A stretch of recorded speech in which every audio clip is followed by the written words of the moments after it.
नमस्कार दोस्तों, मैं संदीप चार सीकर कोचिंग के ऑनलाइन क्लास में आपका स्वागत करता हूं। दोस्तों, अपन जो लास्ट वीडियो देखा था उसमें अपन भारत का भौतिक स्वरूप पढ़ रहे थे। अपन भारत के भौतिक स्वरूप में द्वीप समूह का अपन डिस्कस कर लिया था। अब जो अगला भौतिक स्वरूप है भारत का, वो अपन देखेंगे तटीय प्रदेश।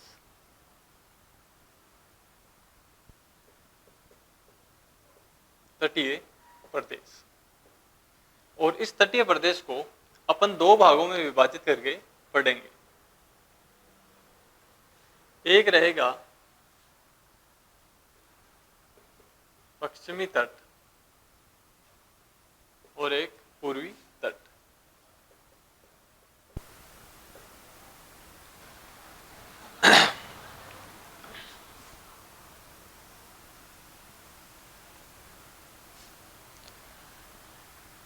दोस्तों, भारत तीनों ओर से क्या है, पानी से घिरा हुआ है। पश्चिम में अरब सागर, नीचे हिंद महासागर और पूर्व में बंगाल की खाड़ी। अब इस जलीय क्षेत्र में अरब सागर और बंगाल की खाड़ी और हिंद महासागर पर जो राज्य स्थित हैं उसे बोला जाता है तटीय राज्य या तटीय प्रदेश। अब जो भारत के जो राज्य हैं वो 9 राज्य हैं, वो क्या है, तट पर स्थित है। भारत में कितने तटीय राज्य हैं? 9 राज्य तटीय राज्य हैं। कौन कौन से हैं? डिवाइड करते हैं अपन। पश्चिमी तट पे कितने और पूर्वी तट पर कितने? पश्चिमी तट पर 5 राज्य। पश्चिमी तट पर 5 राज्य हैं। गुजरात, महाराष्ट्र, गोवा, कर्नाटक व केरल। ये 5 राज्य हैं पश्चिमी तट पर। गुजरात, महाराष्ट्र, गोवा, कर्नाटक, केरल। तो पश्चिमी तट पर राज्यों की संख्या कितनी है? 5। इसके बाद पूर्वी तट की बात करें तो जो शेष 4 राज्य हैं वो कहां पर है? पूर्वी तट पर स्थित है। कौन कौन से? तमिलनाडु, उसके बाद आंध्र प्रदेश, उड़ीसा व पश्चिम बंगाल। ये 4 राज्य पूर्वी तट पे स्थित हैं। पूर्वी तट पर स्थित राज्यों की संख्या कितनी है? 4 है। कौन कौन से? पश्चिम बंगाल, उड़ीसा, आंध्र प्रदेश व तमिलनाडु। जो नीचे का तट है, दक्षिणी तट है, वो निगमन तट है। इस पे भारत का कोई भी राज्य स्थित नहीं है। आप कंफ्यूज मत होना कि जो तमिलनाडु है वो दक्षिणी तट पर स्थित है, दक्षिण तट नहीं है। कोई भी राज्य इस निगमन तट पर स्थित नहीं है। जो तमिलनाडु राज्य है वो कौन से तट पर स्थित है? पूर्वी तट पर स्थित है। ये आप स्क्रीनशॉट ले सकते हो इन राज्यों की कि कौन कौन से राज्य कौन कौन से तट पर स्थित है। पश्चिमी तट पर 5 राज्य और पूर्वी तट पर 4 राज्य। कुल मिलाकर कितने हैं? 9 राज्य तट पर स्थित है। कौन कौन से? गुजरात, महाराष्ट्र, गोवा, कर्नाटक, केरल पश्चिमी पर, पूर्वी पर तमिलनाडु, आंध्र प्रदेश, उड़ीसा और पश्चिम बंगाल। इसके बाद यहां से अपन देखते हैं जो गुजरात राज्य है वो सबसे लंबी तटीय सीमा बनाता है। गुजरात राज्य है वो भारत में सबसे लंबी तटीय सीमा बनाता है। कितनी? 1600 किलोमीटर। और सबसे कम जो तटीय सीमा बनाता है वो कौन सा बनाता है? गोवा। सबसे कम बनाएगा गोवा व सबसे ज्यादा बनाएगा गुजरात। ठीक है दोस्तों, अपन अब पश्चिमी तट के बारे में अध्ययन करेंगे।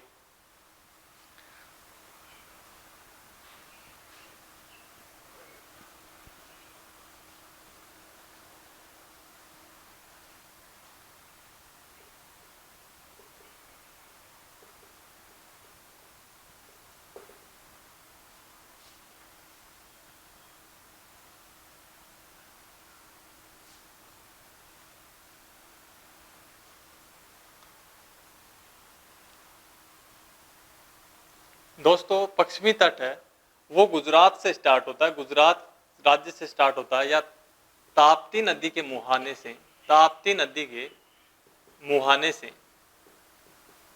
लेकर यहाँ तक केरल तक ये तट फैला हुआ है। इस तट की कुल लंबाई, पश्चिमी तट की कुल लंबाई है 1600 किलोमीटर। कुल लंबाई की बात करें अपन पश्चिमी तट की तो लंबाई है 1600 किलोमीटर। ये तट है, इस तट के ऊपर नदियां हैं वो कम डेल्टा बनाती है, अपेक्षाकृत अरब सागर में नदियां कम आती है, किसकी तुलना में? बंगाल की खाड़ी में।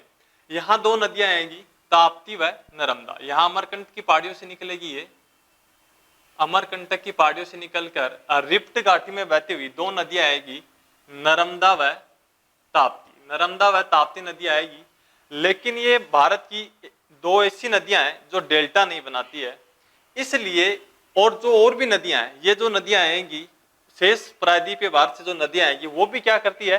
डेल्टा नहीं बनाती है। लेकिन जो मुख्य नदियां, दो बड़ी नदियां हैं, वो है नर्मदा व ताप्ती। और नर्मदा व ताप्ती नदी क्या करती है? डेल्टा नहीं बनाती है, इसलिए ये तट के ऊपर क्या नहीं जमा करती है? अवसाद जमा नहीं करती है। इसलिए यह तट क्या है? सकरा तट है। किसकी तुलना में? पूर्वी तट की तुलना में पश्चिमी तट है। ये कैसा तट है? संकीर्ण तट है, सकरा तट है, क्योंकि अरब सागर में गिरने वाली मुख्य नदियां हैं वो डेल्टा का निर्माण नहीं करती। अब अपन तुलना करते हैं पूर्वी तट की, और पूर्वी तट के ऊपर बंगाल की खाड़ी में अनेक नदियां क्या करती है? अपना पानी उड़ेलती है, जिसमें से रेखा नदी, यहां पश्चिम बंगाल, गोदावरी, कावेरी, ये नदी क्या करती है? डेल्टाओं का निर्माण करती है। बंगाल की खाड़ी पर यहां पर डेल्टा का निर्माण करेगी, इसलिए अवसाद जमा कर देगी, और यह इसलिए पूर्वी तट क्या हो जाएगा? चौड़ा हो जाएगा। किसकी तुलना में? पश्चिमी तट की तुलना में। अब जो तट अवसाद, जिस तट पे अवसाद जमा नहीं है, वो नौकायान के लिए क्या है? उपयुक्त है। इसलिए पश्चिमी तट क्या है? नौकायान के लिए क्या है? उपयुक्त है। प्राकृतिक बंदरगाह अधिक है, किसकी तुलना में? पूर्वी तट की तुलना में। अब इसी तट के समानांतर, इन्हीं तट, दोनों तटों के समानांतर दो पर्वतमाला स्थित हैं।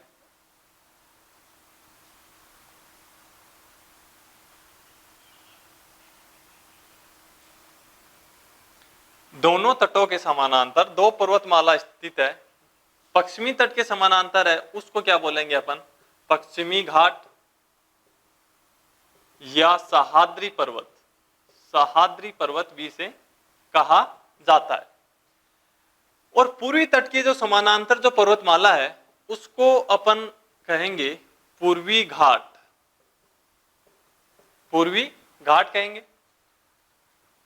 अब जो इन तट के और इस पर्वतमालाओं के बीच में जो ये क्षेत्र है, इन क्षेत्र को क्या कहा जाता है? तटीय प्रदेश कहा जाता है। जो ये क्षेत्र है इनको क्या बोला जाता है? तटीय प्रदेश कहा जाता है। अब पश्चिमी तट पर को कितने भागों में डिवाइड किया गया है? मुख्य रूप से पश्चिमी तट को दो भागों में विभाजित किया गया है। एक है कोंकण तट और एक है मालाबार तट। मालाबार तट पश्चिमी तट के उत्तरी भाग को, पश्चिमी तट के उत्तरी भाग को कोंकण तट कहा जाता है, वह पश्चिमी तट के दक्षिणी भाग को क्या कहा जाता है? मालाबार तट कहा जाता है। कोंकण तट से काफी बार क्वेश्चन पूछा जाता है कि पश्चिमी तट के उत्तरी भाग को क्या कहा जाता है? कोंकण तट कहा जाता है। वह पश्चिमी तट के दक्षिणी भाग को क्या कहा जाता है? मालाबार तट कहा जाता है। अब कोंकण तट कहां से कहां तक है? कोंकण तट ताप्ती नदी के मुहाने से लेकर न्यू मैंगलोर तक। न्यू मैंगलोर तक कौन सा है? न्यू मैंगलोर कर्नाटक में आता है। न्यू मैंगलोर तक कौन सा तट है? कोंकण का तट है। वह न्यू मैंगलोर से लेकर केरल तक कौन सा तट कहलाता है? मालाबार तट कहलाता है। लेकिन यदि इसको अपन और भी डिवाइड करना चाहते हैं तो देखेंगे अपन कौन कौन से रूप में डिवाइड करेंगे। गुजरात का जो तटीय क्षेत्र है, गुजरात राज्य का जो तटीय क्षेत्र है, इसे कहा जाता है काठियावाड़ तट।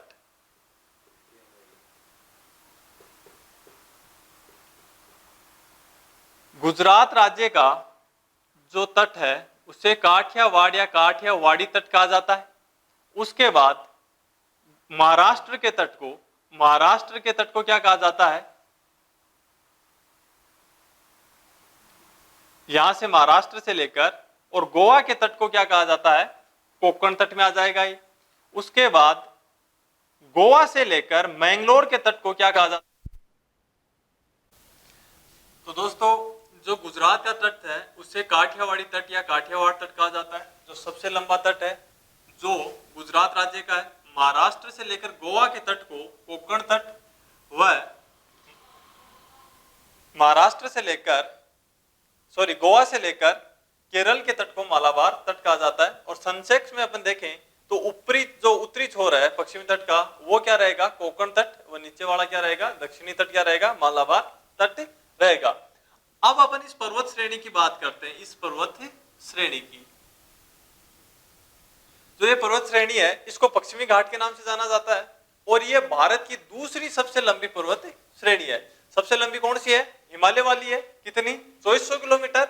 उसके बाद भारत की दूसरे सबसे लंबी जो पर्वत श्रेणी है वो है पश्चिमी घाट, और पश्चिमी घाट को कौन सा पर्वत के नाम से जाना जाता है, सह्याद्री पर्वतमाला के नाम से भी जाना जाता है। और इसकी लंबाई रहेगी, टोटल लंबाई रहेगी सह्याद्री पर्वत पश्चिमी घाट की 1600 किलोमीटर। कहां से, ताप्ती नदी के मुहाने से लेकर कन्याकुमारी तक। कन्याकुमारी में जाकर ये पश्चिमी घाट व पूर्वी घाट है जो नीलगिरी की पहाड़ियों में क्या हो जाता है, एक मिल जाता है, मिलन स्थान हो जाता है। इस पश्चिमी घाट के ऊपर की तरफ दो पर्वतमालाएं हैं, मांडव पर्वत गुजरात में है व गिर पर्वत। ये इस पर्वतमाला का भाग नहीं है, मांडव पर्वत व गिर जो पर्वत है वो सह्याद्री पर्वतमाला का अंश नहीं है, भाग नहीं है।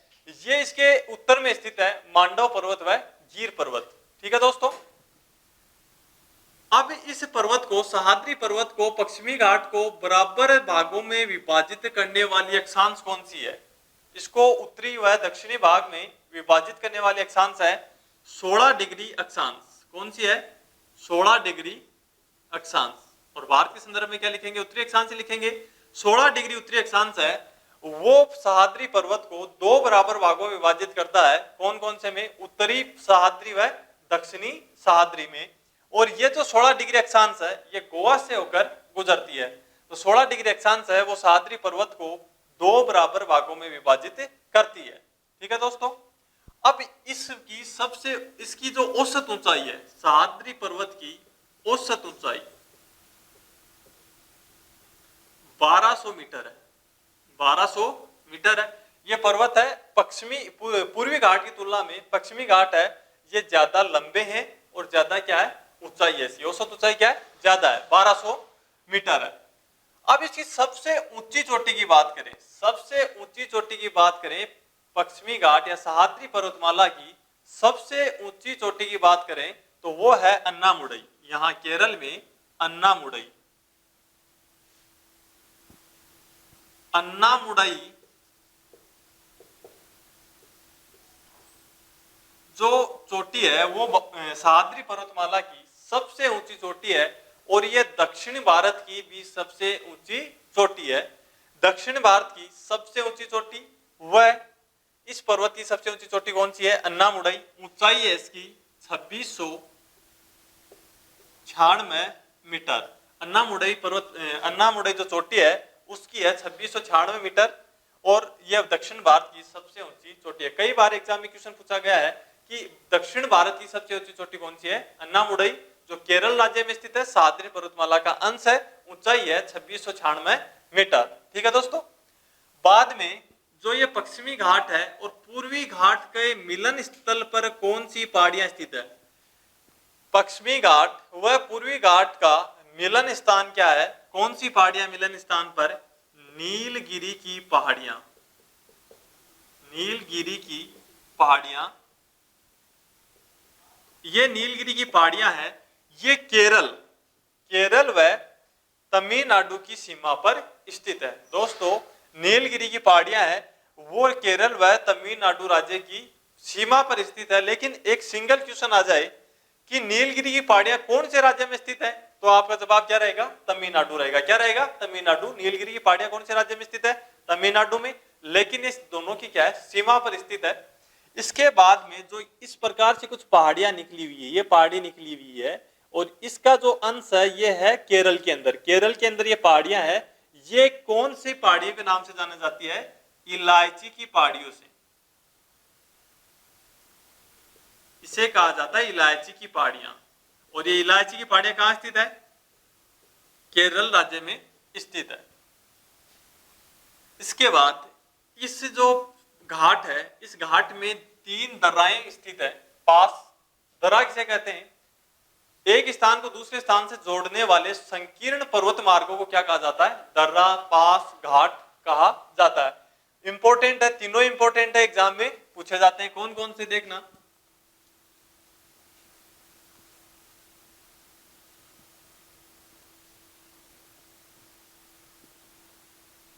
एक है थाल घाट, थाल घाट। ये है भोर घाट। और नीचे केरल के अंदर एक है पाल घाट। थाल घाट और भोर घाट दोनों कहां स्थित है? महाराष्ट्र में स्थित है। और पाल घाट कहां स्थित है? केरल में स्थित है। ये थाल घाट है, ये थाल घाट है, वह बंबई को नागपुर से जोड़ती है। थाल घाट किन 2 शहरों को जोड़ती है? मुंबई से नागपुर को जोड़ने वाली घाट कौन सी है? थाल घाट। उसके बाद मुंबई से पुणे को जोड़ने वाली, मुंबई को से पुणे से जोड़ने वाली घाट कौन सी है? भोर घाट। कौन सी है? भोर घाट है, वह बंबई व पुणे को क्या करती है? आपस में जोड़ती है। वह थाल घाट है, वह मुंबई से नागपुर को आपस में जोड़ती है। ये आगे थाल घाट है, वह मुंबई, नागपुर, कोलकाता तक जाती है। ये भोर घाट है, ये मुंबई, पुणे व चेन्नई की तरफ आती है घाट। उसके बाद पाल घाट है, वह केरल व तमिलनाडु को जोड़ती है। केरल व तमिलनाडु को जोड़ती है। सिटी की बात करें अपन तो कोचीन, कोच्चि का नवीनतम नाम क्या है? कोचीन से चेन्नई, कोचीन से चेन्नई को आपस में क्या करती है? कनेक्टिविटी करती है। तो थाल घाट, भोर घाट व पाल घाट। ठीक है, तो थाल घाट, भोर घाट महाराष्ट्र में और पाल घाट कहां स्थित है? केरल में। कई दफा एग्जाम में ये क्वेश्चन पूछे गए हैं, थाल घाट से, भोर घाट से व पाल घाट से। इसको आपको ये भी ध्यान में रखना है कि कौन सा जो घाट है या दर्रा है, कौन से शहर को आपस में कनेक्ट करती है। तो ये बात ही अपन की पश्चिमी तट की व पश्चिमी घाट की। अब अपन बात करेंगे पूर्वी घाट की, पूर्वी घाट व पूर्वी तट की।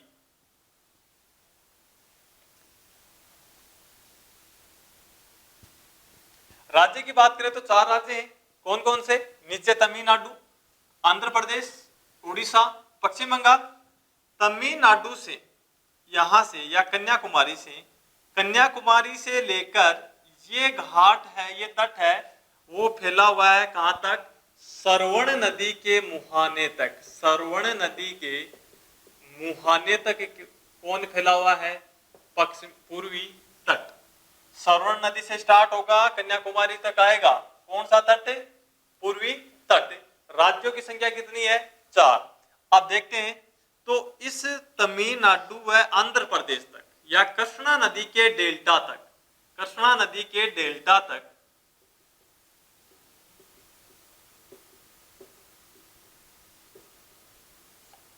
कोरोमंडल तट के नाम से जाना जाता है। कोरोमंडल तट के नाम से जाना जाता है।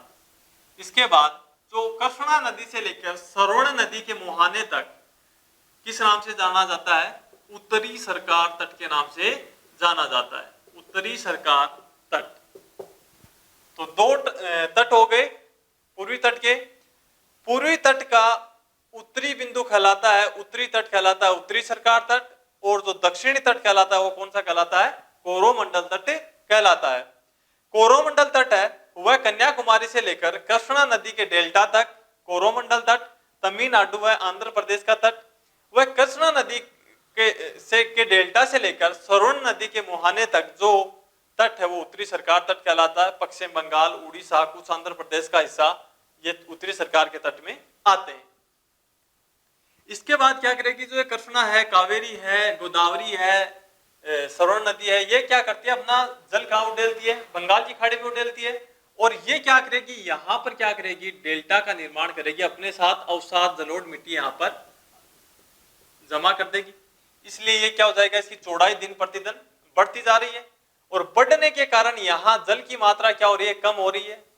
जल में धारा क्या है, जल की धारा क्या है, कमजोर होती जा रही है। इसलिए यह नौकायान के लिए ये तट क्या है, उपयुक्त नहीं है। नौकायान के लिए यह तट पश्चिम तट की तुलना में कम उपयुक्त है। ठीक है, यह तट गहरा कम है इस तट की तुलना में। ठीक है दोस्तों, अब यहाँ जो इसके समानांतर जो पर्वतमाला है, इस पर्वतमाला को अपन नाम रखते हैं पूर्वी घाट। पूर्वी घाट के नाम से जानते हैं। और यहाँ पर कुछ पहाड़ियां स्थित है तमिलनाडु में, डोडा बेटा, डोडा बेटा। तो डोडा बेटा की पहाड़ियां कहाँ स्थित है, तमिलनाडु राज्य में स्थित है। और कौन से घाट में, पूर्वी घाट में। ये जो घाट है, पश्चिमी घाट क्या था, बिल्कुल एकदम आपस में जुड़ा हुआ था, बिल्कुल समानांतर था एकदम। लेकिन ये जो घाट है, ये बीच बीच में क्या है, नदियों के कारण क्या है, नदियां क्या बनती है, अपना पानी के कारण इसका अपर्दन करती है, और ये आपस में क्या है, टूटा हुआ है। ठीक है, बिल्कुल एक समानांतर बिल्कुल नहीं है। कुछ नदियों के कारण, नदियों के पानी के कारण ये अवसाद हो गया, और ये क्या है, थोड़ी भिन्न भिन्न रूप से ये फैला हुआ है। इस तट की लंबाई की बात करें तो इसकी लंबाई है कुल 1300 किलोमीटर। पूर्वी घाट की लंबाई कितनी है, 1300 किलोमीटर। वह इसकी औसत ऊंचाई कितनी है, औसत ऊंचाई है 615 मीटर। पूर्वी घाट की जो औसत लंबाई है वो 1300 किलोमीटर है। वह चौड़ाई कितनी है, औसत ऊंचाई कितनी है, 615 मीटर। लेकिन ये क्या है, चौड़ा है किसकी तुलना में, पश्चिमी घाट की तुलना में। इसके बाद इस घाट की सबसे ऊंची चोटी कौन सी है, पूर्वी घाट की सबसे ऊंची चोटी कौन सी है, महेंद्र गिरी। पूर्वी घाट की सबसे ऊंची चोटी कौन सी है, महेंद्र गिरी। ठीक है दोस्तों, तो ये पूर्वी घाट भी अपन ने देखा, और पश्चिम घाट की भी चर्चा अपन ने कर चुके हैं अपन। और इस आज के लिए दोस्तों इतना ही, अगला नेक्स्ट वीडियो में।